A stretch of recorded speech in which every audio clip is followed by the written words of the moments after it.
So I am Matt Weintritt, and I'm the Fujifilm product specialist out of Texas.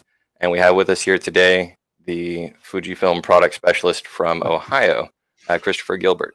And he's going to be talking to you guys about some, basically his approach to landscapes and how he is able to produce some dynamic looking images. And without further ado, I'm going to turn it over to him. I will let you guys know there's a chat on the lower right-hand side of your screen.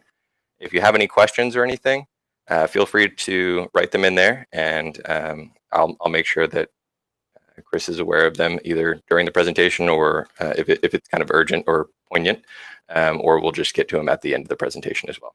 All right, thank you. Perfect. Take it away. Thanks, Matthew. I appreciate it.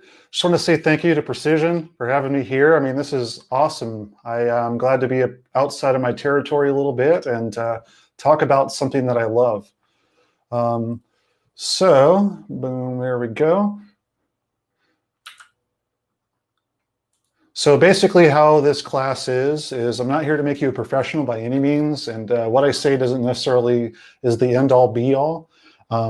I'm just going to show you my approach into taking landscape images and give you a general idea of what I look at compositionally as well as settings, give you some recommendations, tell you about some of the additional accessories that I use. But to introduce myself to begin with, I do work for Fujifilm, and I have for about a little over 2 years now. Prior to that, I worked as a sales consultant, as they say, at a camera store, and I did that for about 8 years.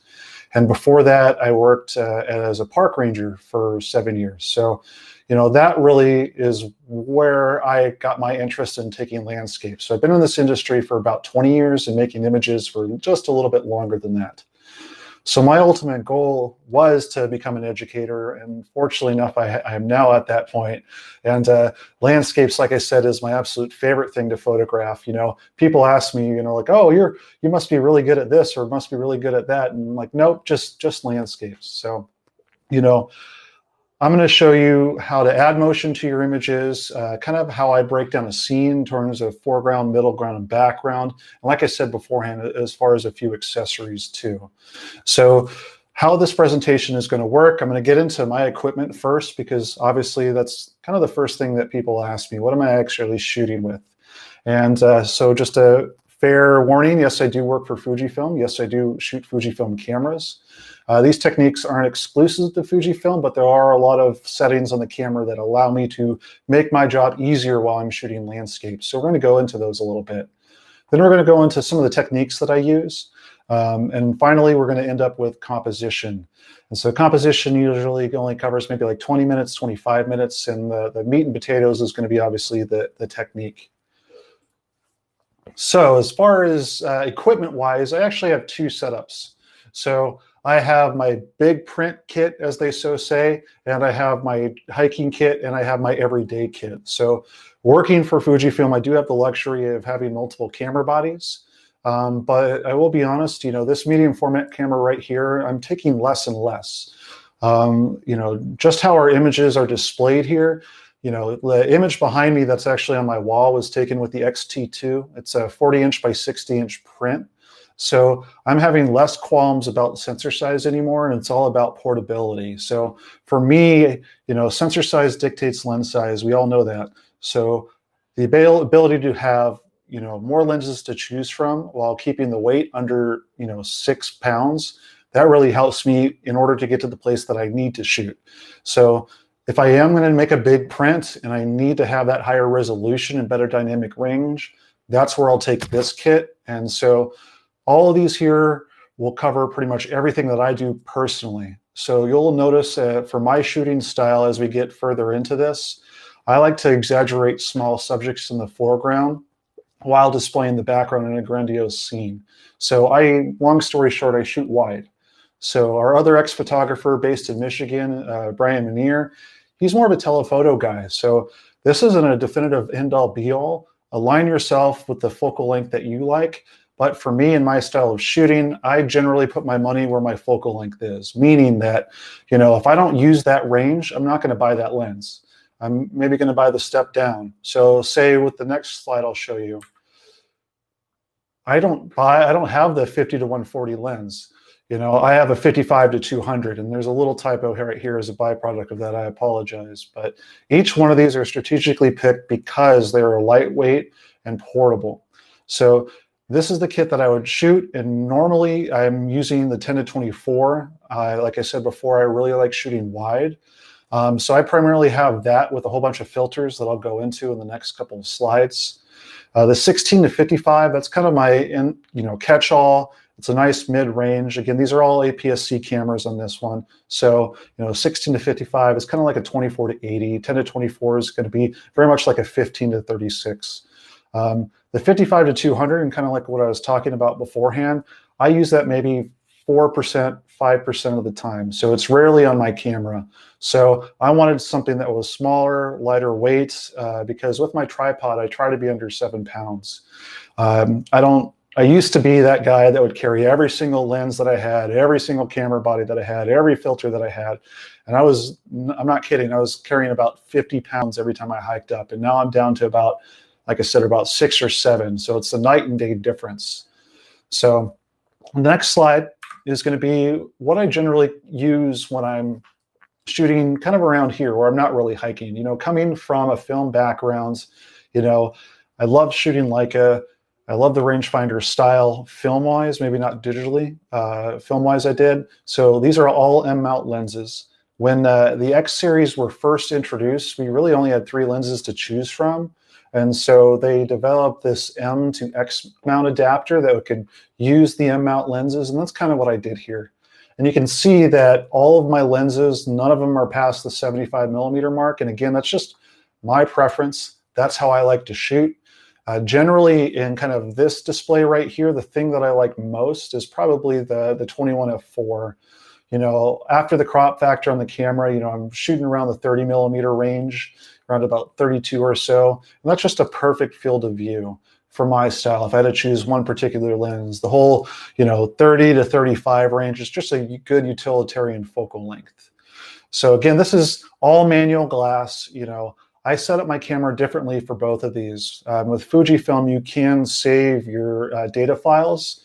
And so I can save all my buttons, all my display options, and I could have that saved to my computer. And say if I'm going to go out shooting and I plan to shoot it like a film camera, quote unquote, all I have to do is load our X-Acquire software, and it loads right to the camera because I have Wi-Fi set up on it. So it's just a great way to cycle through individual button settings. So do I have one for everyday use, or do I have one for film use? And the main thing that will change with that is mainly the display. There's just a lot going on that I prefer, and rather than guess what I have or what I don't have, I just let the data file kind of serve as a backup in this situation. So camera is important to me. The X-T4, though it has in-body image stabilization, I'm very much a tripod guy. The controls are just exactly where I need them to be. And like I said beforehand, there's going to be a lot of features that are in these cameras that made it better for landscapes than some of the other camera systems that I shot. And the main thing that I noticed that made it easier for me in terms of my workflow process was color. There are a lot of systems out there that have great dynamic range, but their color isn't the best. And so I never dog on any other camera systems. I've just aligned with this one because I found I had to do less work in post. I kind of use this phrase, I've got 20 years worth of Photoshop experience, but I don't want to spend 20 years in Photoshop. I don't want to have to take shots, then edit them afterwards. So primarily, most of these images that you're going to be seeing in my presentation are going to be JPEGs straight out of the camera, because I want to show what the camera can do and not what I can do in Photoshop. So just keep that in mind. So that being said, you're going to notice a lot of filters that I use, and I'm going to be very repetitive about the filters that I like. So these are drop-down filters. Basically, they're graduated neutral density filters. They allow me to control how light affects certain portions of the frame, meaning that, and you've probably encountered this before too, if I'm out shooting and I try to expose the foreground correctly, the sky is going to be completely blown out. Vice versa, if I try to expose for the sky, the foreground is going to be really, really dark. Maybe if that was my intention, I would do something like that. But traditionally, I try to equalize the foreground and the sky. And that's what I'm doing with these ND filters. So you see 4 filters here, Three of them have a graduation to it. So the first one is a 0.6 soft graduated neutral density filter. 0.6 just means 2 stops. You know, I have a 1 stop, 2 stop, 3 stop grad filter for both hard and soft. I found that I rarely use the 3 stop or the 1 stop. So traditionally, just in my kit, I have the hard and soft. And the difference between the two, you'll be able to see. One has a clear delineation between the dense part and the clear part, while the other one has a slight graduation between the dense part and the clear part. The reason why there's these two different options is based on how much information you have going into over the horizon line in your image. So the image on the one in the middle, so that clear definitive line, that's good for, say, you know, I'm photographing at a beach, I'm photographing, say, in Kansas. You know, the one that just graduated, that's going to have, you know, trees going up into the sky, any sort of anomalies that go past that horizon line. It just makes it a little bit easier for that transition. And those portions of the frame are going to get extremely dark like they would with the other filter. The third one is a reverse graduated neutral density filter. I know that's a lot to say, but what that means is it's most dense in the center. And as it goes away from that center point up top, it gets less dense. So it goes from 3 stops to maybe about a half a stop. And the reason for this is, so when the sun meets the horizon line, that's where it's most dense. And that's typically where sun enters and exits, right? But as it tapers away from the sun, it gets a little bit darker. So if I had a solid neutral density filter, solid meaning solid in that graduated part, that top portion of the sky would almost look like a unnecessary vignette. So having that slight less density kind of equals out everything. So if you have not tried these filters before, these were a game changer for me. I started using these maybe like 7 or 8 years ago. And it's going to take some time to get used to them because it's not a perfect system. Nothing is. So you're going to find times where it works for you or it doesn't work for you. But I find that usually if I'm photographing sunrise or sunset, I have a combination of 3 filters that we go through. And I'll show you those as we go further in the presentation. Next is my tripod setup. You know, it doesn't really matter which one you have. You know, I chose the carbon fiber one just because I hike a whole bunch. This one, Manfrotto, it works well. You know, it's a 4-section tripod, so it breaks down pretty small. Again, it doesn't really matter. It's just something that you trust. You know, some people like Loctite ones. Some people like the twist ones. I don't care. Whatever gets the job done. The Acrotech leveling base, though, that's huge for me. All it is basically a system where the top portion of your platform can articulate in any sort of direction after the sticks have been placed. So leveling is going to be much more simple as a byproduct of that. And this has saved my bottom plenty of times because, you know, we're chasing light, right? So there's times where I literally have no time whatsoever other than place my camera and like slowly get my tripod out, you know? So having this leveling base just makes that a little bit easier. Really right stuff ball head, doesn't really matter. You know, just what I've had and what I've used. I bought it because everyone said it was the best, and it's okay. You know, I usually just use whatever's available. I have an Arca Swiss one. I have a Benro one. You know, really, it's just whatever you find most appropriate. This doesn't really dictate how you shoot. Some just make it easier than others. I did just get a nodal rail, so I'm going to start doing more panos, and we'll kind of talk about that a little bit further. It just allows me to center the sensor over the right portion of the tripod, so I don't have any sort of parallax issues between the foreground and the background as I'm panning. Just makes it easier for, you know, stitching them together in Photoshop without that weird diagonal kind of feel, so everything is nice and straight. And the last thing I use is just an L bracket. So if you haven't used an L bracket, it is night and day difference for landscape photographers. And the reason for that is just how you position the majority of the weight of the camera. So I can put my camera not only vertically, but horizontally like traditionally. And so I'm not leaning to the side, and it's not as hard to have a correct horizon line. So, you know, I've had these for roughly about, like I said, maybe about 7 or 8 years. So unfortunately, my video did not load in the presentation software, but all it's doing is simulating what a circular polarizer does. And so we know that it's meant to reduce reflection on non-metallic surfaces, you know, like water and glass. But I also use it as a way to control my histogram. And we'll talk a little bit further about histograms in the next couple of slides. So, you'll find in a lot of my images, I love photographing water. It's the easiest way to show motion in your image, but you always have that sheen on top of it. It's just really reflective. Also, any sort of vegetation, that's going to be a little waxy, so that'll be reflective as well. So I just use that polarizer, spin it to where I see the least amount of reflection, and so I'll go with that. And you can kind of see the difference between the two, one with and one without, in these two images on the right-hand side. So with the CPL fully on, you can see I've reduced all that information there, and my histogram has changed as a byproduct of that. So this is a great way if you're trying to take hold of your highlights a little bit better and you have a lot of reflective surfaces. I highly recommend, if you ignore all the graduated neutral density filters that I talked about, this is the one filter that can't really be replicated in Photoshop. You can't reduce reflection if it's there.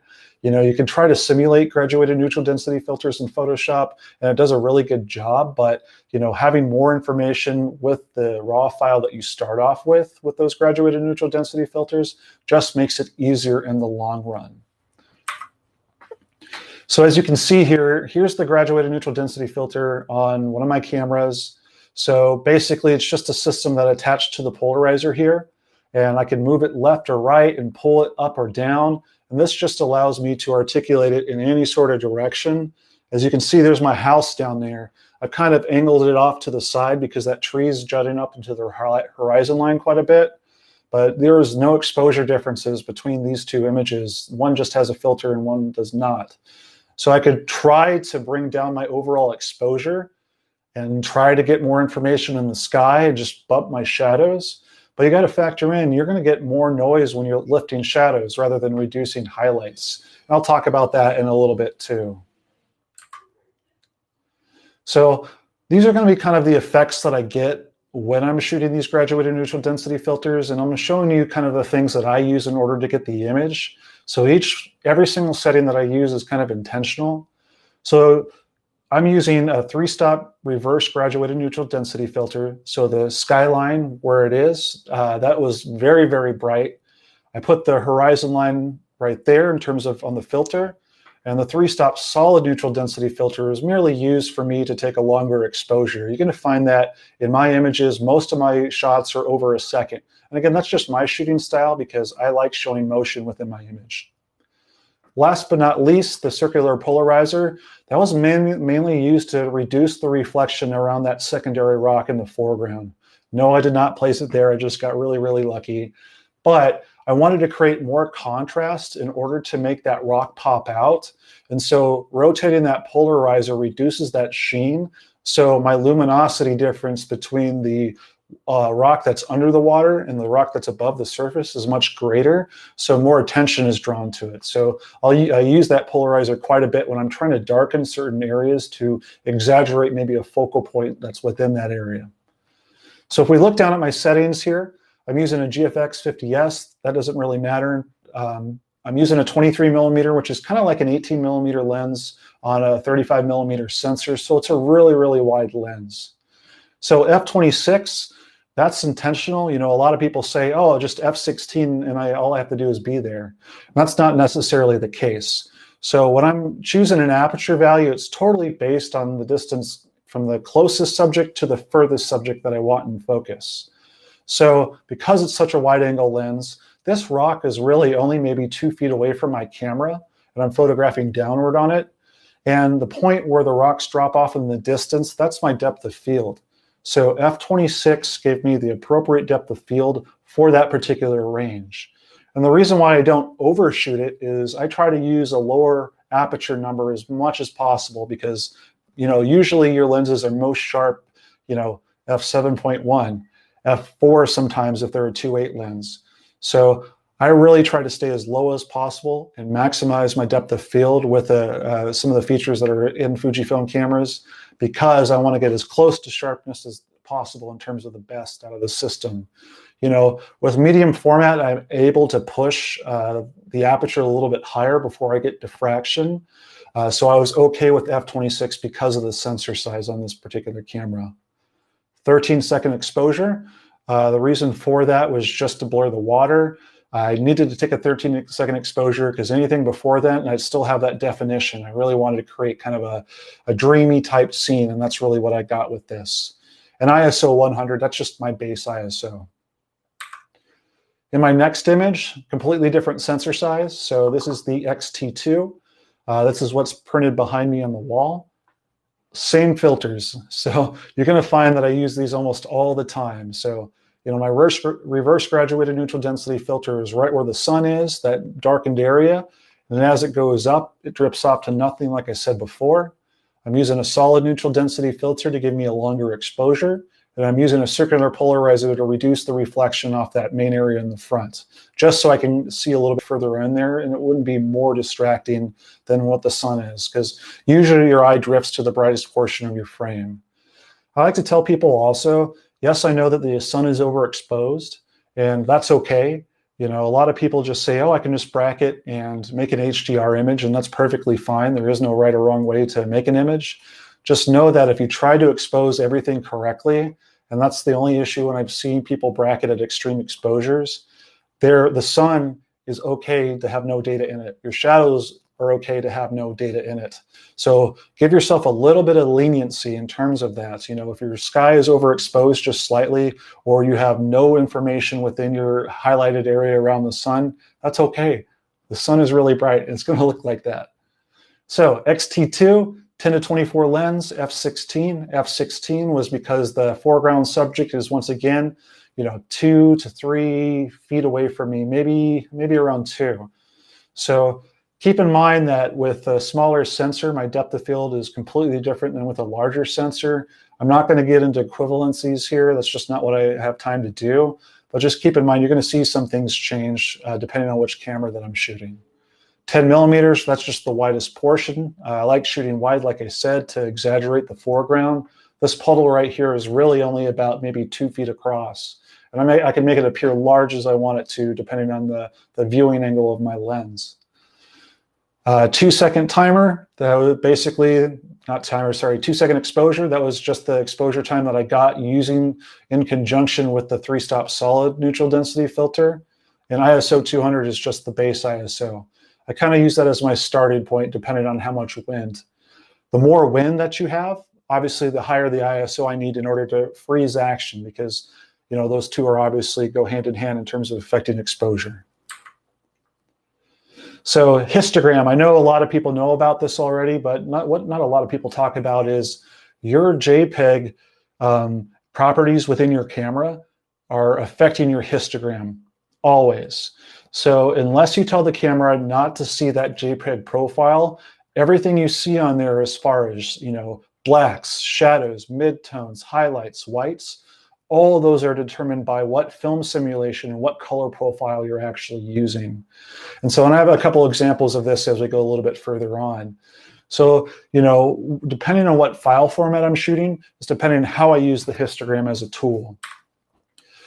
So there's a feature within our cameras called natural live view. I turn on natural live view when I'm shooting in RAW, so my histogram is going to look more true to what it would look once I import it into Capture One, Photoshop, Lightroom, whatever you guys are using. So if I didn't have that on and I was shooting Velvia, which is based off our film, which is a very saturated, very contrasty type profile, you can see that my histogram is completely changed. So on the one on the left, I've actually lost a lot of information in my blacks. And if you look to the right, I still have that information. I have a little bit of space.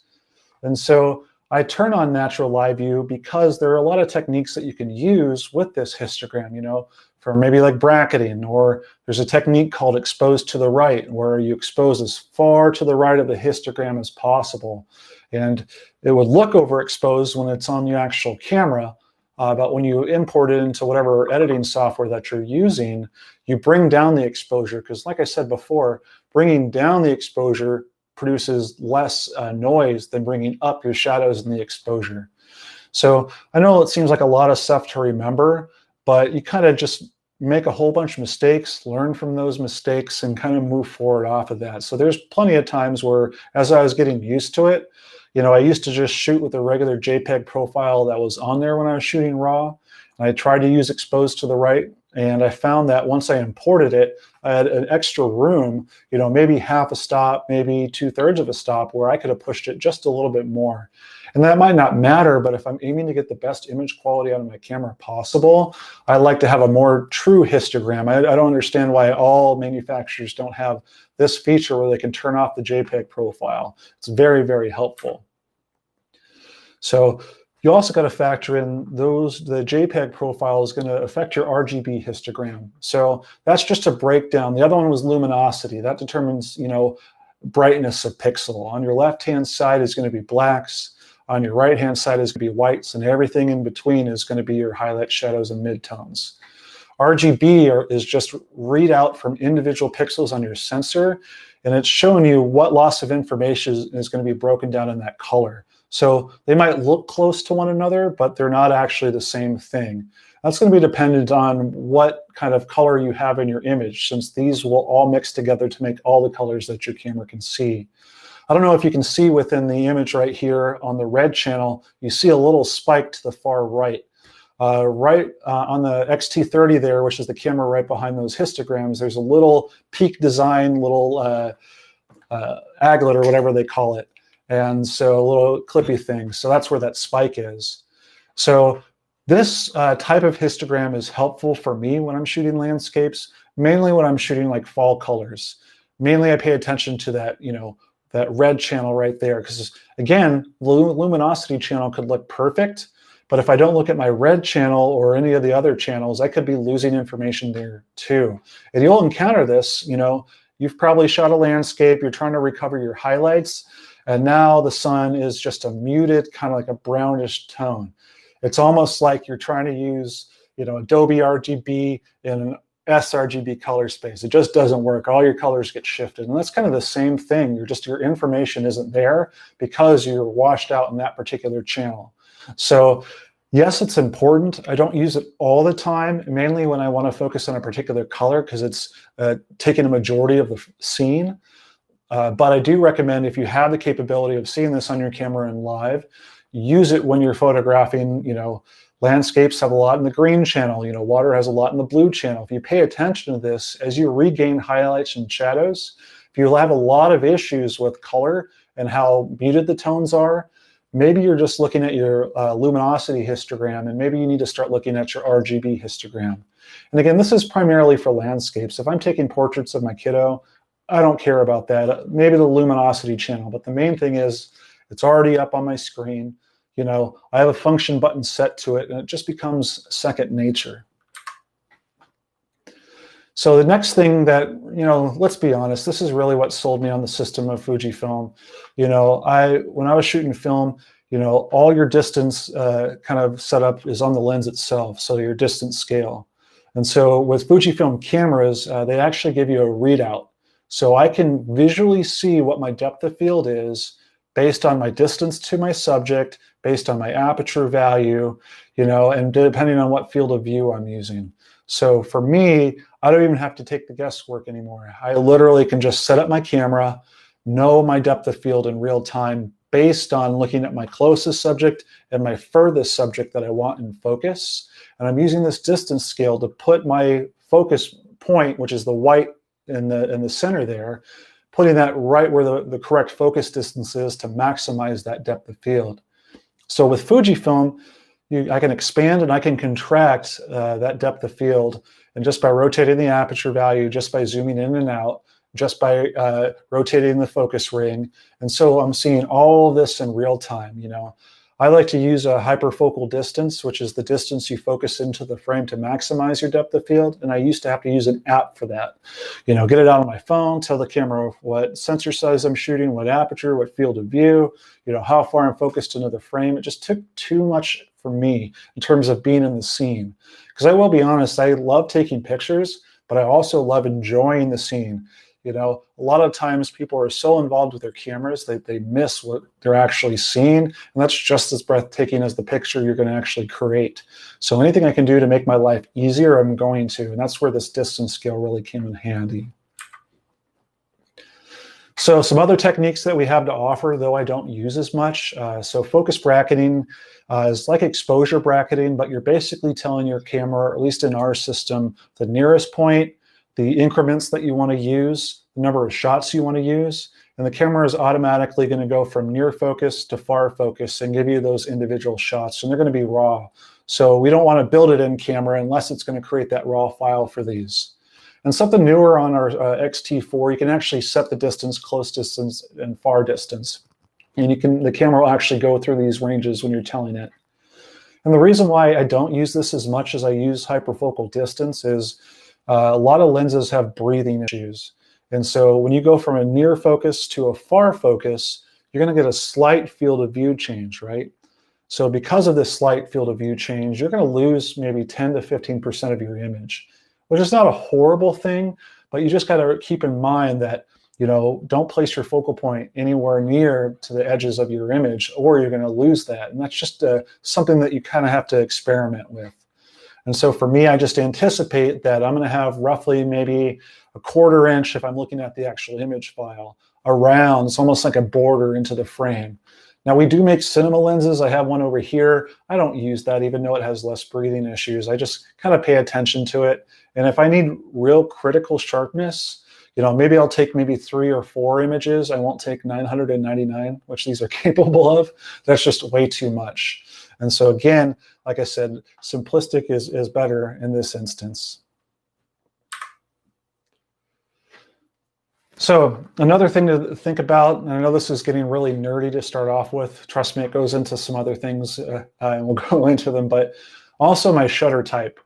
You know, when I first got into mirrorless cameras, the first camera I had only had a mechanical shutter, did not have electronic shutter, did not have electronic front curtain, and I was having a lot of issues with shutter shock, meaning that when the shutter opened and closed, it was physically shaking the camera enough to actually blur the image. And this becomes critical as resolutions in cameras get bigger and bigger. So, you know, I was shooting a 36 megapixel camera at the time, and, you know, I couldn't shoot between a certain range of shutter speeds just because of the shutter issue. So unfortunately, that left a bad taste in my mouth, and I no longer shoot that system because of that. It was not Fujifilm. I don't want to get into it.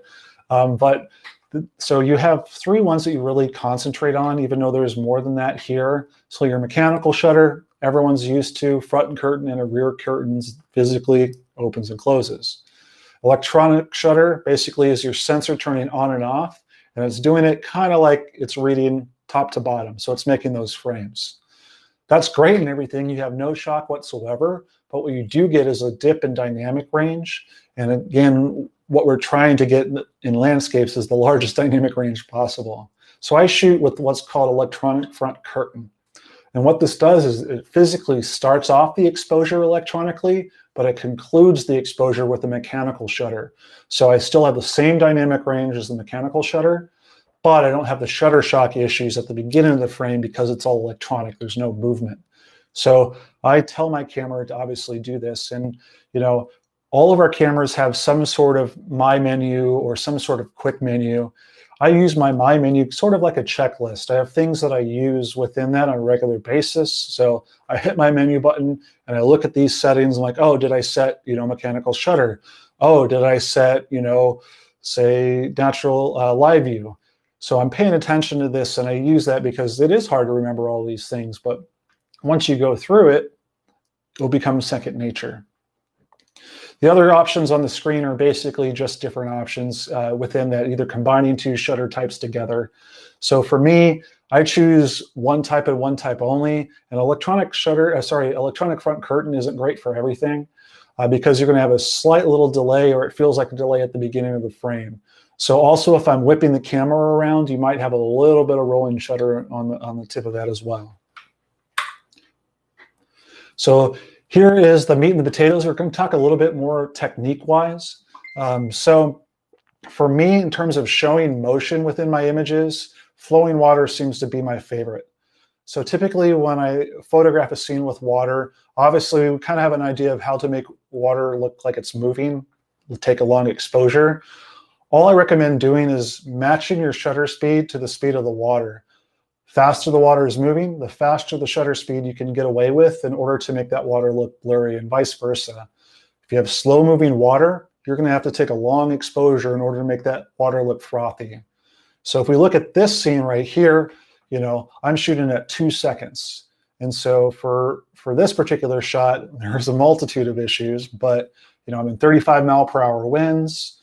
I'm at 32 millimeters. That's the widest on this particular lens. I'm at a 2-second exposure. That was the exposure time that I needed in order to get the blurry water. I was at ISO 100, which is my base. So I had to get away with 2 seconds because there was so much wind. I literally just sat there with the shutter release and waited for the right moment. And I kind of experimented with a shorter exposure time, but I just didn't get that same frothiness. And again, I'm doing this just in-camera JPEGs. So if I look at f11 in terms of my aperture value, again, it's all based on your distance to your subject. What do you need in focus? So the front of this, in terms of the front part of the water, that's like 30 feet away from me. And the furthest point that I care about is going to be all the way to the end of the tree line, and that's probably like 60 feet away from me. So on this particular camera with that particular field of view that I was using at the time, f11 was the appropriate aperture value that I could use in order to maximize the depth of field that I care about and still get that sharpness that I'm looking for. So if we look here again, I do have motion blur within the image. On the top left, there's some motion blur. On the bottom right, there's a little bit of motion blur. I don't care about this. Our goal is to make people feel like they're there. And if that includes motion blur, perfect, that's fine. I don't need to have everything tack sharp. And so I find that to go along with focus bracketing, like I talked about earlier, having everything sharp doesn't look natural because our eyes don't do the same thing. And so kind of think of like a painter in this instance. Anything that's further away from you is going to have less detail and going to have less contrast because of atmospheric haze. So if I'm trying to expose everything correctly or make everything sharp, it might look good, it might present well, but it won't look natural and it'll obviously be doctored. So not necessarily saying that it's a bad thing, that's just not what I do. So on this next shot, faster shutter speed. This is in Iceland. Everything over there has been commercialized, unfortunately. So this particular spot, probably 500,000 people have stepped there before. I'm on this grading overlooking this huge waterfall. And so I had to use a 15th of a second for a variety of reasons. So if you actually notice in the top portion of the image, it wasn't a long enough exposure. On the bottom towards the image where gravity starts taking its effect and the water starts moving a little faster, it's blurred. But I had no choice in this particular instance because how I was holding my camera. So I don't recommend doing this whatsoever, but I had my camera fully out, sticks, and I'm holding it kind of like this. And it's over the edge, it's like $13,000 worth of equipment, 500-foot drop off. And that's, sometimes you do what you need to do in order to get the shot. So f16, that was the aperture value I needed to maximize my depth of field, foreground and backgrounds. 23 millimeter exposures, like an 18. This is an ultra wide, which is kind of the reasons why I had to bring my camera over the edge a little bit because there's basically a fence everywhere to protect you. 1/15 of a second, it was a lot of trial and error. So I'm basically holding my shutter release that's attached to my camera, and I'm holding it while I'm holding on to my tripod, and I'm doing burst mode. So one of the techniques I'll teach you a little bit further on, we'll kind of explain that a little bit further, but I don't want to spend too much time on that when it's going to be later on in the presentation. And ISO 200, that was the ISO I could use to get me 1/15 of a second. If I dropped that down, it would have been an 1/8 of a second, and I just didn't have a keeper rate at that standpoint. But you can kind of get that idea. The faster the water is moving, the faster the shutter speed that you can get, that you can use and still blur that water. So for starbursts, I find that I use this quite a bit because often when we're out shooting and we're with our family, it's usually in the worst situation possible in terms of weather. So it's either bright outside, the sun is right overhead, pushing all the shadows downward, so it doesn't look great. So traditionally, I'm going to use the sun as my focal point. And so I stop down further than generally what I would do. So you can see that I'm at f20 here. But what it means is, the number of aperture blades that you have in your lens is going to determine the amount of actual points you have on your star. And it works better with odd numbers rather than even. I don't know why. Don't want to memorize all the physics behind everything because it doesn't really add to anything that I'm shooting. I just know that odd numbers is good, even numbers is bad. So for odd numbers, just double the number of aperture blades that you have, and that'll tell you how many points you're going to get on your stars. So, this 10 to 24 here is roughly 9 aperture blades, so I'm going to get an 18-point star. And so I'm looking for a definitive point of light. And so if I don't have a definitive point of light, you're going to encounter, softened points within your star. So just keep that in mind. So I'm shooting here really low to the ground. I'm not on a tripod in this case. I'm shooting the 10 to 24 at 10 millimeters, so really, really, really wide. And I'm shooting upwards. And so these trees look like they're extremely tall, but they're really only like 15 feet tall. And so that's the benefit of using such a wide angle lens, that anything close to the camera is exaggerated and anything that's further away is going to be incredibly small. So I can create this sense of scale that's just really ludicrous, if I can use that term. So if you look at my settings here, f20, stop down just so I can make that starburst. I'm shooting at a 60th of a second at ISO 500. Again, the 60th of a second is the longest exposure I can really handhold with comfort. And that's because I drink a lot of coffee. I mean, it's almost 3 o'clock where I am, and I'm still drinking coffee from this morning. So I can't handhold anything past that regardless of the angle. And ISO 500 is just the ISO I needed to use in order to get 1/60th of a second. If we look at this portion, this is kind of what happens when you don't have a definitive point of light.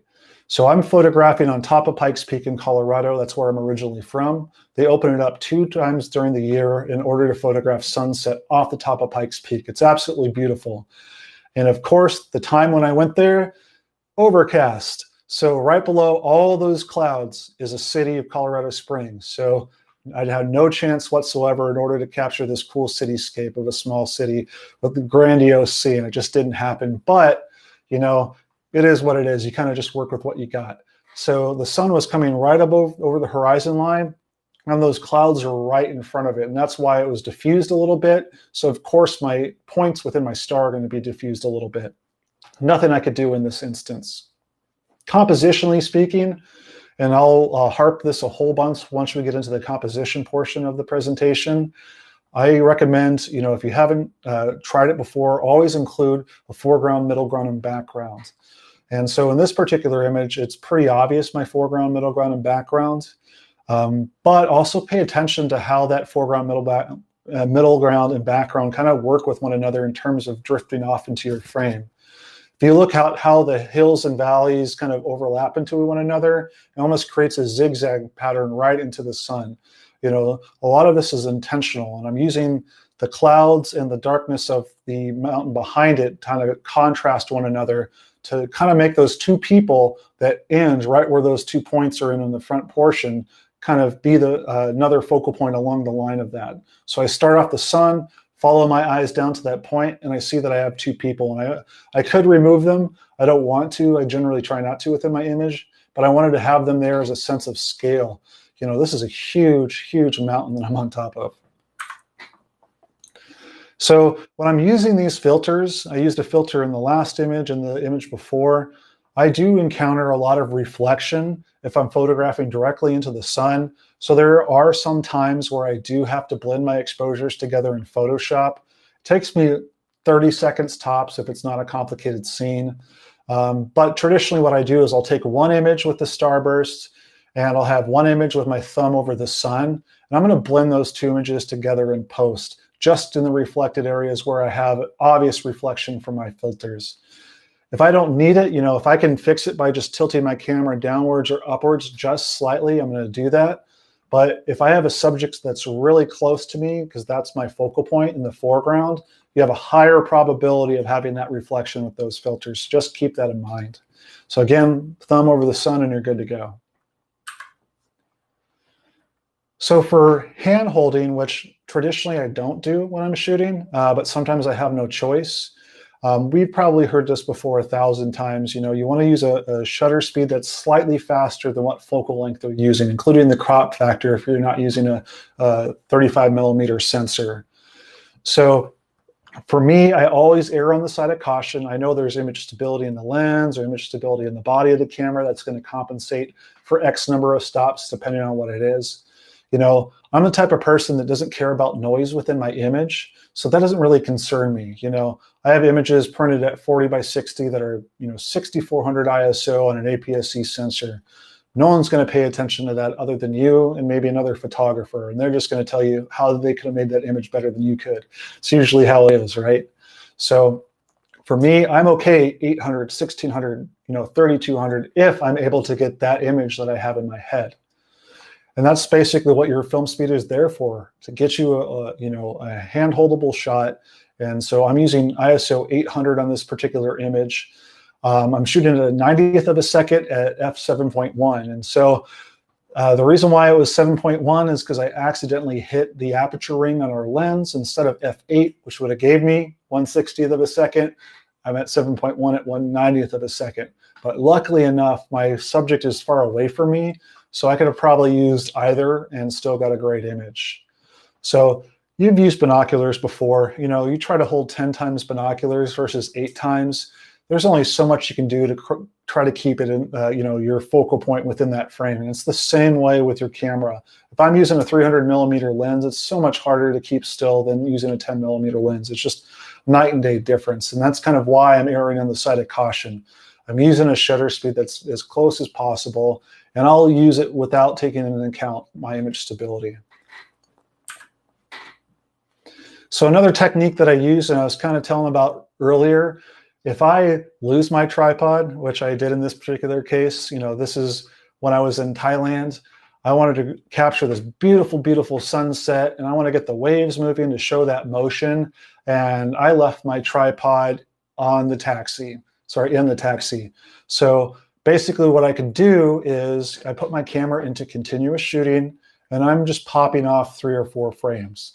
And the reason why is, like, every time you hit that shutter, your camera is moving just a little bit. So if I can tighten myself up, I hit the button, and probably the 2nd or 3rd frame within that continuous burst is probably going to be fine in terms of sharpness. So I get decent results. It's still like 40%, you know, probability of me getting a shot, but it's better than 0%. I can get a lot longer exposures because I'm already tightened up and I'm not physically moving when I take the shot anymore. I just know that the end point is going to be a little blurry and the beginning point is going to be a little bit blurry. So hopefully that little tip will help you out getting images when you're not allowed to bring a tripod.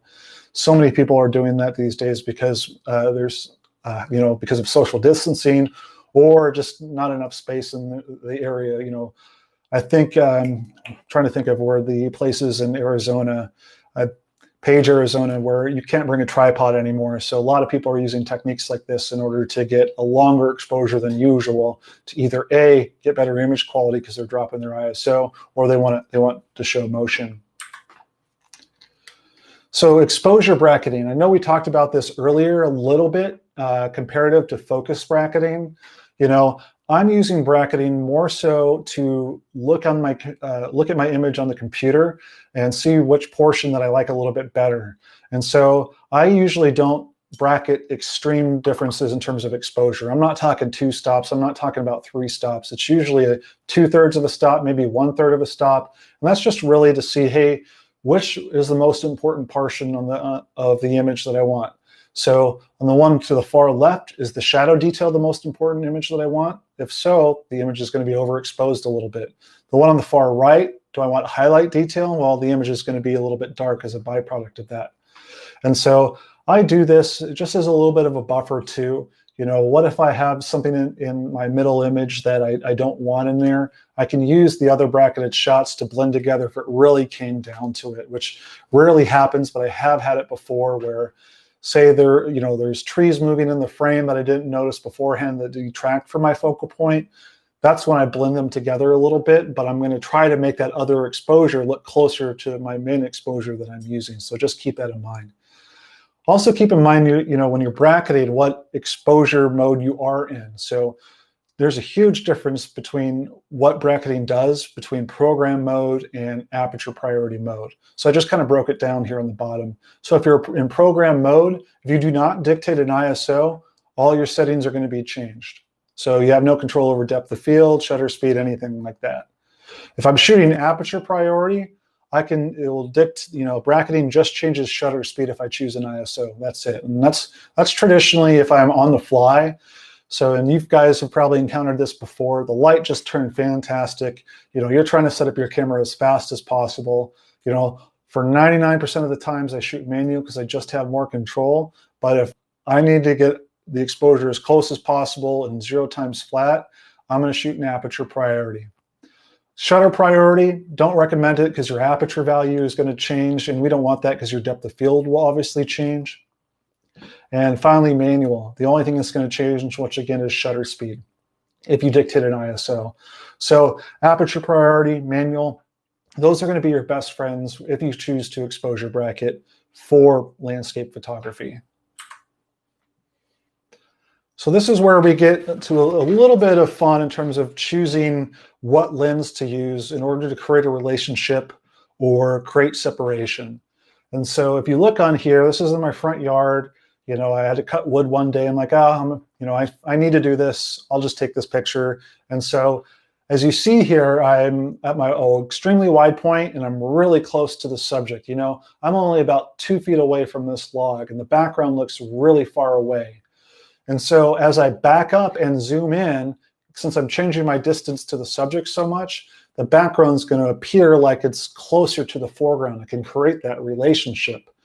And so I use this all the time for separation reasons. So again, like I said, I like to exaggerate the foreground and draw attention to it. So that's why I kind of lean towards the wide end. So here's a good example of when I use this and why you should keep this in mind. So when I lived in Colorado, there's the great sand dunes, maybe about 3 hours from Colorado Springs. And one day when I drove down there, the sun was casting across the dunes. There's this fantastic tree behind it. You can actually drive behind the sand dunes with a 4-wheel drive vehicle. And so this big tree looked great. It filled the frame. And there was snow coming on the Swatch mountain range in the background. I'm like, awesome. I want to show the glow and warmth of the sand with the snow of the background. So I got my real wide angle lens. I got really close to the tree. And the mountains looked like a peanut in the background. You couldn't even see it. So I backed up 200 or 300 feet and I zoomed in to probably about 130 millimeters, 140 millimeters. And now I could have an image where that background appeared much closer so I can create that relationship. For me, and also when I'm using telephoto lenses, you get that compression effect, right? It's harder to make a 3D image since it doesn't look like as much space between subjects. It looks really flat. And so you're much more reliant on using contrast in order to create those separations in foreground, middle ground, and background. And that's just not my shooting style. So keep that in mind. Longer lenses, look at your leading lines, look at your contrast a little bit better. Where do I have to position myself to make my focal point pop? Well, with wide angle lenses, I typically use, the separation of foreground and background in order to draw attention to my subject. And you'll see that with some of the images that I have after this. So let's break down some of the starting points of my techniques, just if you want something nitty-gritty to go with. So aperture value, my starting point, I usually leave my camera on f8 in my bag. I know it's going to fluctuate between 7.1 up to f16 traditionally, but this is a good starting point. The easier I can make it for myself before I start shooting, I'm going to. That's kind of the luxury of our system. Everything's on the outside of the camera, so there's no guesswork of where I left it to. I just look on the top, like, oh, I'm at f8. Oh, I'm at ISO 400 already. Oh, my shutter speed's this. So if I can just take it out of the bag and while I'm putting it on the tripod, I can verify that. That's another 2 to 5 seconds that I took myself back and put myself back into the scene rather than paid attention to the camera. ISO, generally I start at the lowest, and the only time this is really going to fluctuate is going to be dependent on wind. How is it affecting smaller subjects within my image? If my focal point's going to have a whole bunch of motion blur on it, that ISO is going to go up to give me a faster shutter speed. If I don't care about the motion blur, I generally keep it at 100 since that's going to give me my best dynamic range and my best image quality possible. I'm not taking in a minute-long exposure or 2-minute-long exposures. These are usually under 30 seconds. And so, long exposure noise reduction really doesn't kick in at that standpoint. I usually have mine turned off unless I'm doing astro. So if I'm hand holding versus tripod, this really determines how that ISO moves. Because hand holding, I obviously got to compensate for my movement. So that ISO instantly has to kick up. Because usually I'm photographing sunrise, sunset, or blue hour right before sunrise, right after sunset. And so I traditionally don't want to hand hold a 5-second exposure because I know it's not going to look very good. So tripod, usually start at my base. Hand hold, I start at maybe ISO 400. That's usually a good starting point. But I always have a tripod with me in my car. Usually it's my backup to my backup to my backup. I bought this tripod because I was desperate because I went on a trip and I had one taken from me, and so it was like $30, total piece of junk, but it worked enough for me. So that's literally just sitting in my car in the back. If I ever need it, I know I got a backup right there. I recommend that you do that too. It may not be your first choice, but at least it's a choice if you decide to go out shooting on a whim and you have your camera with you but no tripod. So for white balance, that's going to be a little different than most. A lot of people just say, oh, I can fix that in post, right? So I try to get my white balance as close as possible, or I try to use it to either add warmth or cool my scene. And you've probably encountered this too. You're photographing a sunrise, you're photographing a sunset, and your image is more blue than anything. It feels really cool, while the image that you see with your eyes is really warm. So this is where I'm incorrectly setting my white balance. I generally use the Kelvin rating within my camera, and I'll change the Kelvin rating to visually, I can obviously see what I'm doing because it's a mirrorless camera, and I'll just warm it up or cool it to the point of which I like it. And so that'll be my starting point, and that'll transfer over if I choose to edit in Capture One. Or say if I'm photographing blue hour before sunrise or after sunset, I'll actually incorrectly set my white balance to a really low Kelvin rating, 2900 or 3600 Kelvin, and that's going to change the overall blue to more of a purplish tone. So again, we're already altering the scene with our lens, right? So we're already altering the scene with what film simulation or what color profile we're choosing. So it's not like I'm going out of this world and making it look purple and it looks totally off. I'm just slightly changing it to, because instead of a dark blue, I get kind of like that purplish tone, and it feels, I don't know, more atmospheric. A lot of times it's more of a feel than anything, right? And especially when we go to composition, we talk about what feels right and what doesn't feel right. For me, I'm creating an image that looks how I feel when I'm there. Does it look atmospheric when you're there? Does it look moody? You can use that white balance change in order to do that. And last but not least, RAW versus JPEG. Everyone says, oh, I shoot RAW and that's it. I'm going to be honest, most of these images that I'm showing you are straight out of camera. And it's not like there's anything wrong with RAW. It just depends on the scene that I'm photographing. So if I'm photographing something with, not a huge dynamic range, like the image on your right, I don't need to shoot RAW in this case because I got it right in camera. And so if I'm planning to print this, it's already in a file format that is printable. There's not only a few places that really print TIFF. And if I plan on making an image to professionally to make into a TIFF, I always have that RAW backup because I'm shooting RAW plus JPEG. The only reason why is that little bit of latitude, just in case there's something when I bring it up on the monitor, since I'm using a dual 27-inch monitor, I could zoom in, check for spots, things along those lines. I'm never doing any sort of alterations on the camera itself or looking at which images I'm going to delete on the camera just because the LCD screen, it's not calibrated. What do you have your LCD brightness set to? Is it lying to you? For me, it's just having the screens just make it a lot easier to see if there's any sort of mistakes. But, I tell people I'm about maybe 60-40, 60 JPEG, 40 RAW. And so, when I get my image on the screen, I verify that everything looks good. If it's ready to go, boom, I could share that to whatever I need it. And so if I plan on making it, having the image maybe exposure blending, using luminosity masks and things along those lines, that's when I'll take those raw images and I'll make a TIFF out of it and work from there. It's just when I'm using the GFX 100, every time I take an image, it's 400 megabytes. And yes, I do have a couple terabyte hard drives, but it's all about intention. For me, I'm not taking a lot of shots when I'm there. All this is very slow and methodical because that's my style. That's ultimately why I have a tripod to begin with. I'm slowing myself down because I can not only enjoy, the scene that I'm looking at because I'm not having to hold the camera and worrying about the settings. I can literally just hold the shutter button and just enjoy it, take a picture while it's going off, then I can look at the rear screen. So, all of this is meant as a way to make yourself present when you're shooting, because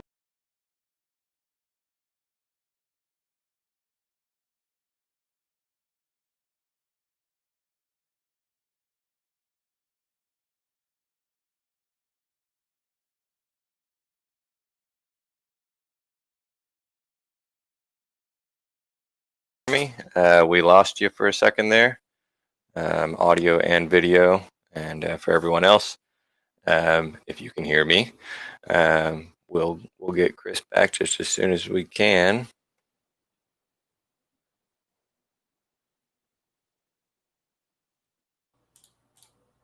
Okay, looks like maybe video's joining back in.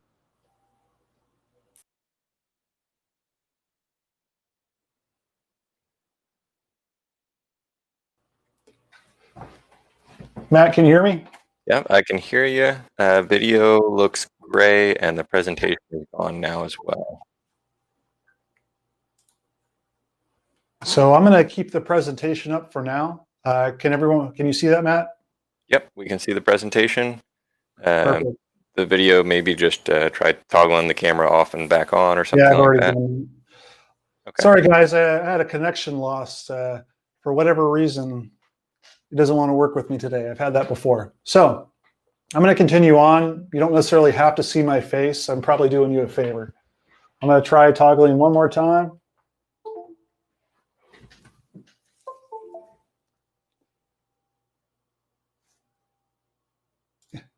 Any luck, Matt?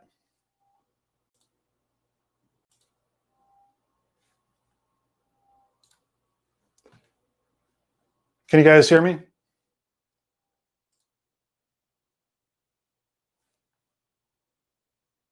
Perfect. Thank you so much. All right. I apologize about all this. So in terms of composition, this is really where I get into this portion of the frame. It's all about laying your image and position yourself in terms of camera height to subject in order to draw attention to it. So this particular shot and how it was, you can see a definitive foreground, middle ground, and background. And so I'm using an ultra wide angle lens. It's an 18 millimeter on a full frame camera. And my aperture value is f14. So f14 was the aperture I needed to get the foreground as well as up until the middle rock and acceptable sharpness. I really didn't care about that background as much. Just like when you see a painting, whatever's closest to you is going to have more contrast and is typically going to be sharper. So also, depending on camera height, I'm photographing downwards on this subject.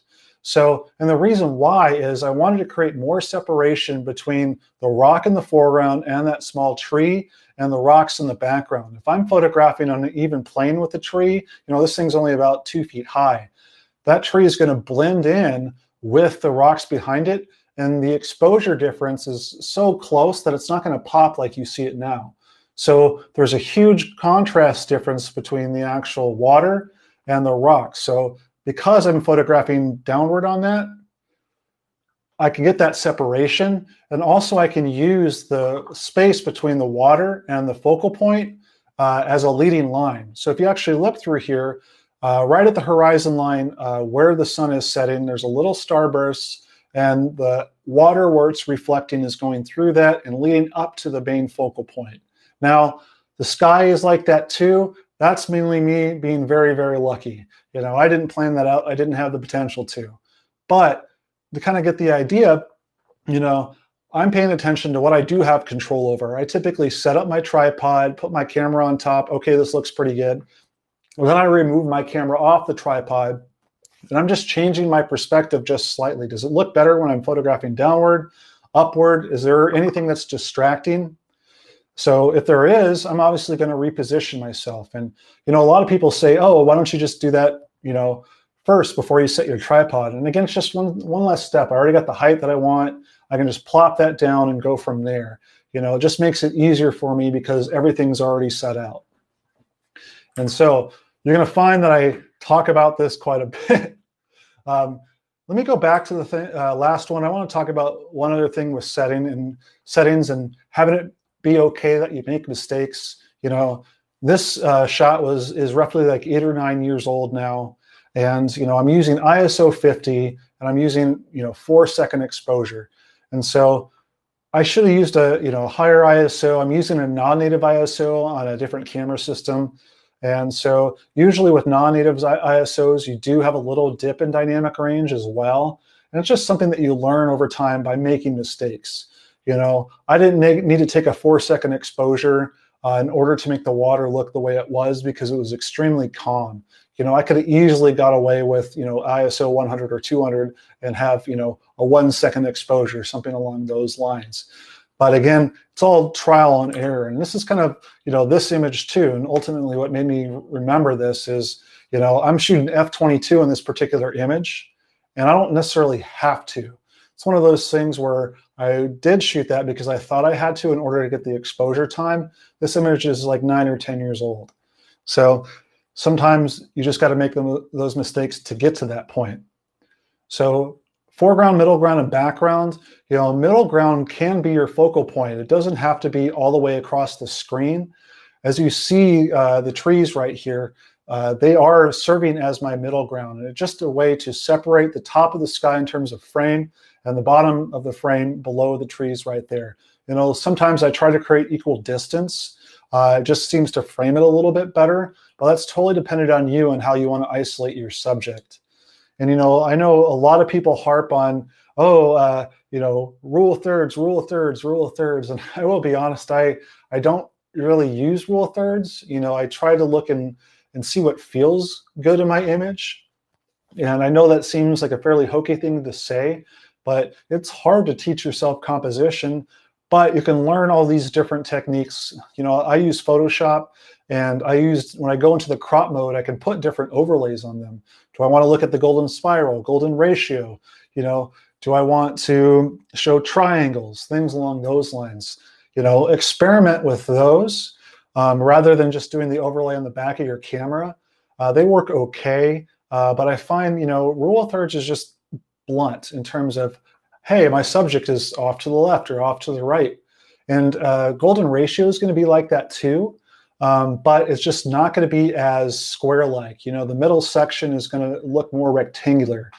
And so I find that it's less blunt when you're looking at the image, that you're offsetting it just like that. I do use rule of thirds in a sense, but I'm not looking at the rear of the screen and trying to set it up perfectly. I'm just going off what feels naturally, and you're going to do that too. A lot of times I put my subject in the left or right portion of the frame, depending on how that subject is leaning. And so these trees might be leaning away out of the frame, but they're grounded to the center of the frame. So that's why I put them, basically on the right-hand side. It looks like they're towards the center of the frame, so my eye generally stays there too. And that's where the brightest portion of the frame is as well. So usually your eyes drift there.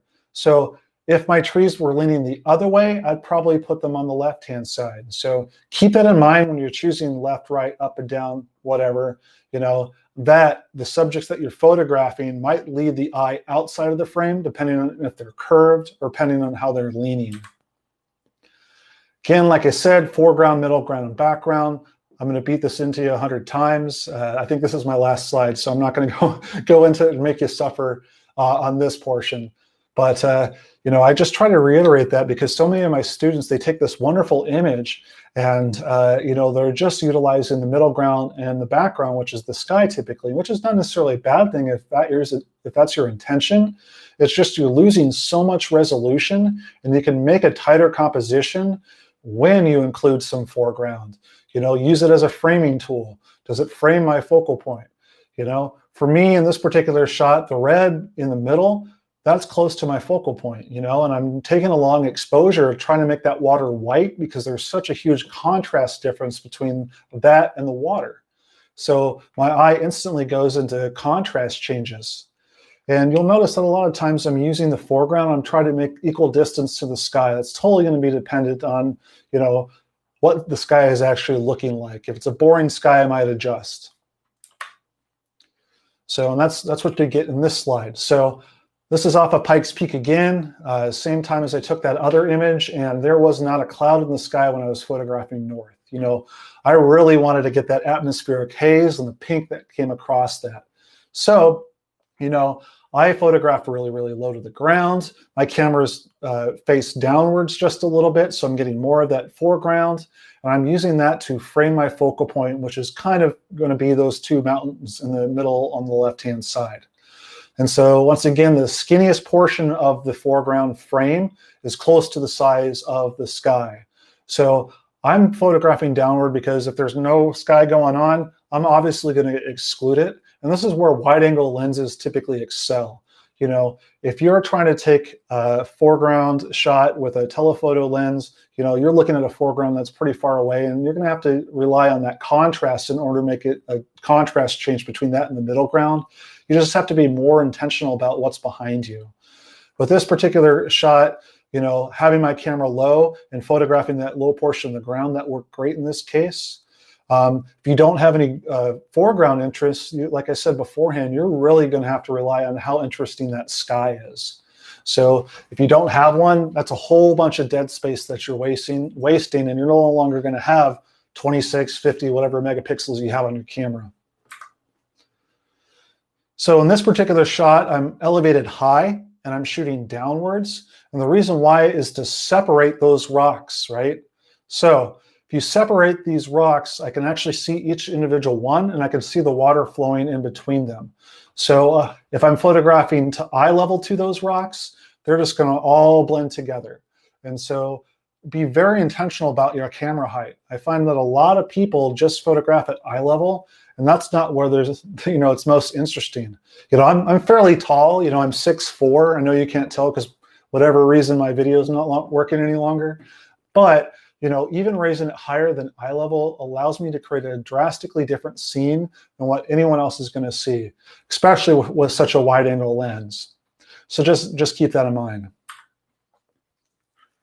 So atop of, layering your image, look for repeating patterns. And it doesn't have to be repeating patterns that are naturally occurring within your image.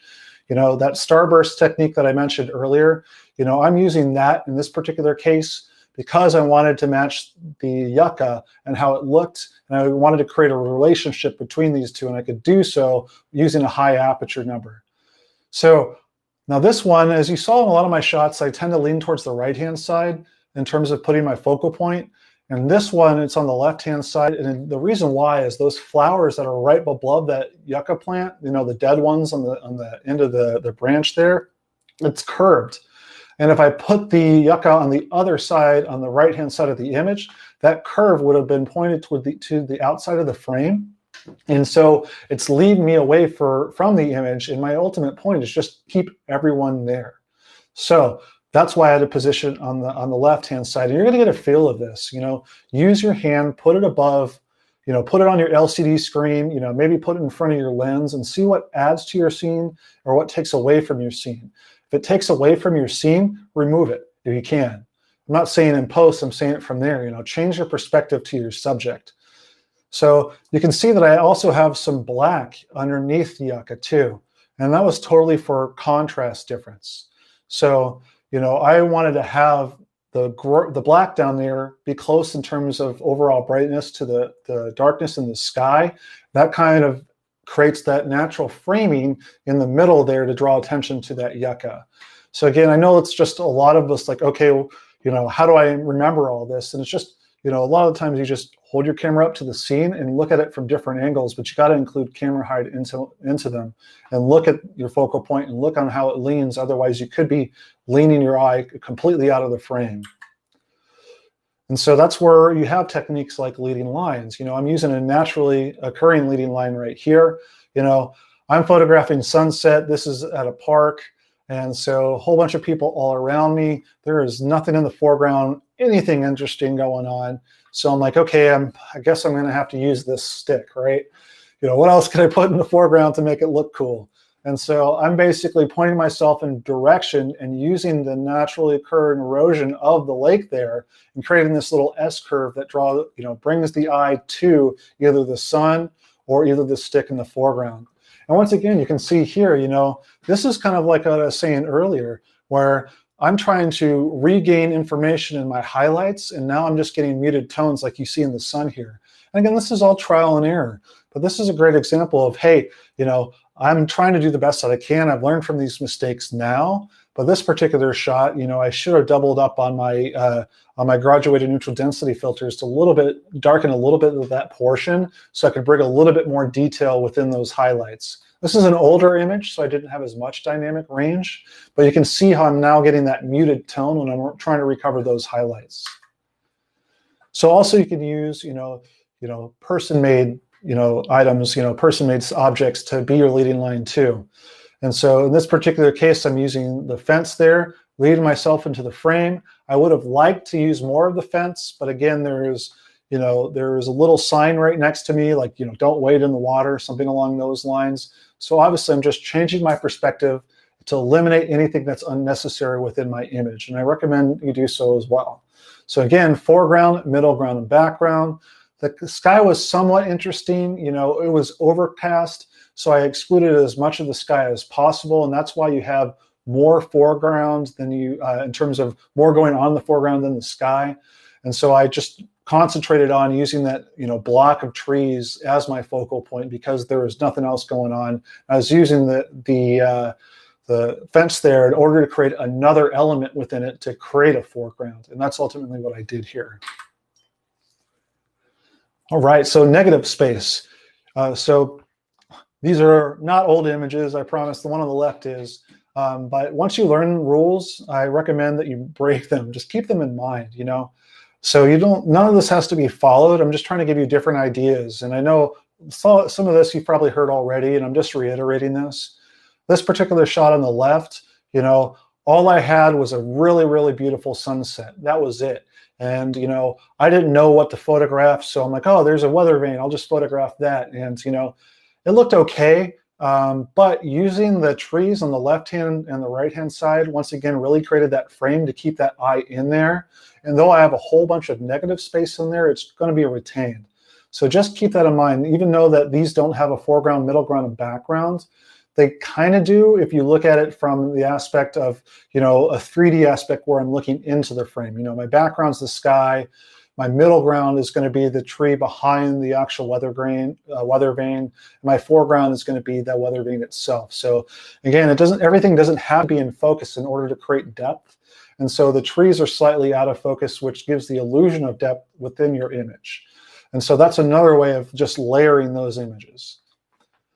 The image to the right, so remember when I was telling you about the sand dunes and the sun was casting across the sand and great blah, blah, blah, blah, blah, blah, blah. Well, I tried to capture the same thing the following week. And of course, I didn't do any research whatsoever. I'm like, yeah, I'll be fine. I'm just going to go down there.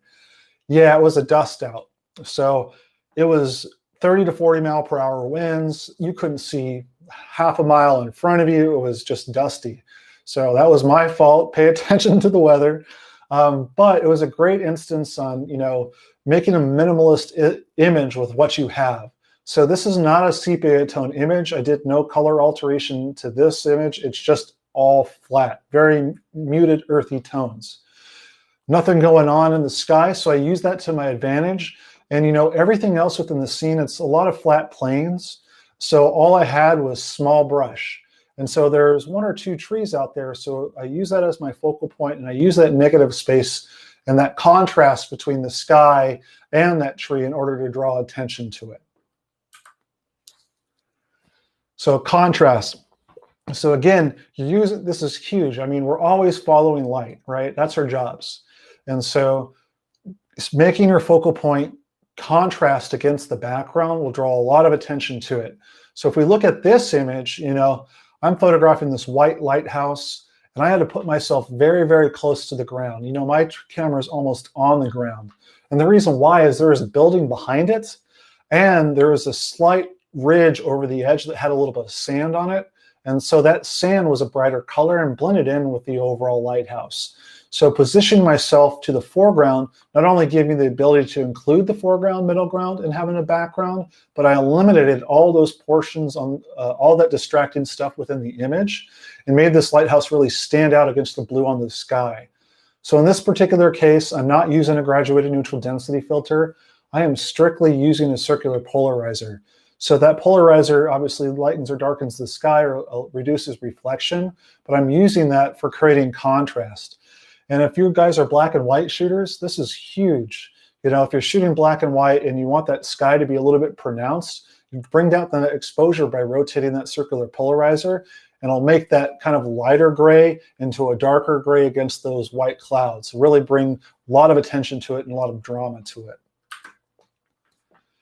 So motion within your image, you know, there's a multitude of ways you can add motion within your image.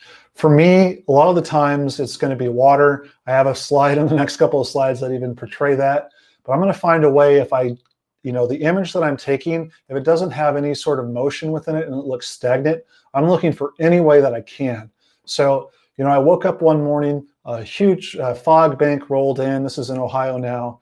And I'm like, oh, awesome. I know this bend where I can photograph and it's going to look really eerie. So I go there, I'm shooting. I have my, you know, yellow line as my leading line into the portion of the frame. And I took my shot. I'm like, wow, it looks cool. It's really eerie.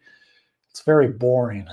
So I'm like, how can I add, you know, a dynamic range? And I'm not talking about light, but something dynamic that adds motion to it. And, you know, cars were driving by. And I'm like, well, I'll try to add, you know, the motion of the car to add a little bit of eeriness with my image. So I'm taking a long exposure as a byproduct of that. And I'm using a shutter release to time it right. And I took long enough exposure of that car going into the frame where the ghost of the lights there almost looked like a spirit coming into the frame. And it doesn't matter if you believe it or not, but it adds that little bit of dynamics in there that otherwise wouldn't have been, adds a little bit more interest into the frame. And, you know, human-made objects, it's okay if you're taking a landscape and there's something there that's made by a human, it doesn't really matter. But I use cars quite a bit if I'm photographing and I don't have an element in my foreground. And you should see that on the next slide here. So when I'm taking this image, I saw this great cloud burst in the background. I'm like, that's great. So how do I include this and make it look interesting when I have a highway next to me and nothing else going on? Because everything that I'm photographing is on the other side, you know, behind me. And so for me, I'm using the speed of the car to mirror the light streaks in the clouds there. So again, this is a lot of trial and error. That's all that it is. So I'm waiting for the cars to fall in the right portion of my frame to create a relationship, and I wanted the right amount of blur from the cars. You know, this was like an old-timey car, for lack of better terms, and so it was really, really punchy blue. And I might have taken 10 or 15 different images in order to get the one that I liked. But you know, I call this one time traveling. It just makes me feel, you know, like I'm traveling through time in this older car, and it almost has an antiquity to it. And just once again, it has that eerie feel between that and the sky. Again, I'm just adding foreground detail any way that I can, because I don't want just a picture of a bridge and a cool cloud. I want to add some sort of feeling to that by taking this long exposure. And so like I said beforehand, water is the easiest way to add any sort of motion within your image. So typically tripod, that's obviously the best way to do it. And like I said prior, when we were going over technique, you know, the faster the water is, the shorter your exposure time needs to be in order to blur that water. And I wish I put my settings up here on this, because this exposure time might have been anywhere to maybe 1/250th of a second, maybe 1/100th of a second, because the water coming over that falls is just pouring down. So it's going really, really fast. So that's what really determined my exposure time in this particular case. So also, if I have an interesting sky, you know, if you're trying to photograph because you're out on vacation, you're on a photo trip, and you got nothing else to do, the light's not working with you, you know, using a strong ND filter can really create some sort of dynamic to your sky to draw attention to your focal point. So on this particular shot, the clouds look okay. You know, I only had that one pink cloud and that was it. So I put in a strong ND filter on there. This is probably a 1 or 2 minute exposure, and these clouds are coming toward me. So if you're looking for that effect of having the clouds toward or away from you, this sounds really goofy, but just look up and pay attention to where the clouds are moving. If they're moving left to right or right to left, for me, they just don't add as much, dynamic to it. Basically, it's going to look like line streaks in the clouds. But if it's coming toward you, for me, that draws me into the frame, or even away from me. It draws me into the center of the frame in this particular shot, which draws attention to that tree there. So I'm going to kind of end on the next couple of slides. So I find that also a lot of people are met with the constraints of their sensor, meaning that they stick to the aspect ratio of their sensor. So most of our sensors are 2:3 aspect ratio. There are some that are 4:3 out there, like our medium format camera or micro four thirds. Be willing to break it, because I find a lot of people just deal with the frame that they have on their sensor, and they're like, well, I guess this is what I get. And it's sometimes hard, coming from a medium format camera that has a 4:3 aspect ratio and going back down to the 3:2 aspect ratio in the X series.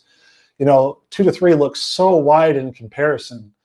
But if you're worried about having this image printed and not having a frame, all you got to do is get a frame that's close and use a matte. So don't worry about breaking that.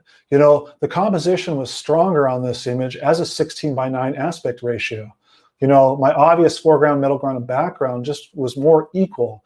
If I kept it at a 4:3 aspect ratio, I would have more trees that were boring and more water that was boring. So I eliminated as much as possible that was taken away from it. And so, if you're shooting RAW plus JPEG, a lot of the time you can shoot your JPEG at a different aspect ratio on your camera.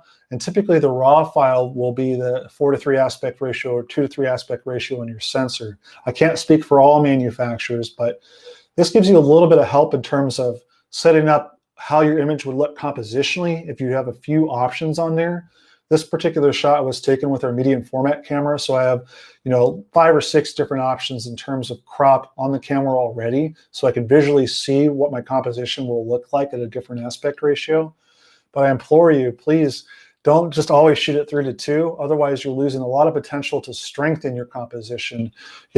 Using golden spiral, using golden ratio, using rule of thirds, any one of that. You're not expected to just have it set up right from the beginning. Yes, you lose a little bit of resolution, but I would rather have a stronger composition than more resolution.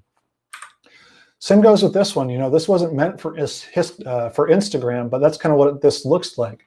And the reason why is I had so much dead space on the left-hand portion and the right-hand portion where there's just so much stuff that was distracting. So I got rid of it. And so the composition that worked best for this particular shot was a square composition, which I almost don't normally do. But it's, again, about experimentation and using the crop feature within Lightroom, Capture One, Photoshop, whatever you're using, it doesn't really matter, in order to change that to eliminate anything in your frame that's just not important, that simplifies it. I'm not talking about overly simplified. It doesn't have to be minimalistic, but anything that doesn't add to your image is definitely taken away. So just get rid of it. So that was the last portion of my frame. It actually ended, man, I'm doing pretty good, 3:29. How was that working, Matthew? How was that working?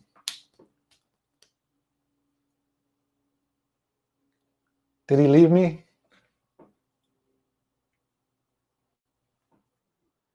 As I muted myself both through the quick meeting interface and on my microphone. No, you're good. Yeah, you nailed it.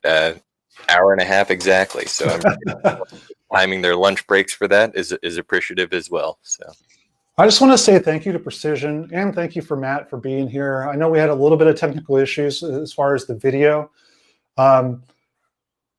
It's great to have a local camera shop where you can go to that hosts these things for free, that we can spend the time and learn. Because I know that, in Texas, it's a little bit different from where I'm at. We're at stay at home for a lot longer, but Precision is just such a great resource to have. And I just want to overly thank them again for allowing me the opportunity to be here. And thank you, Matt, for letting me step on your toes a little bit.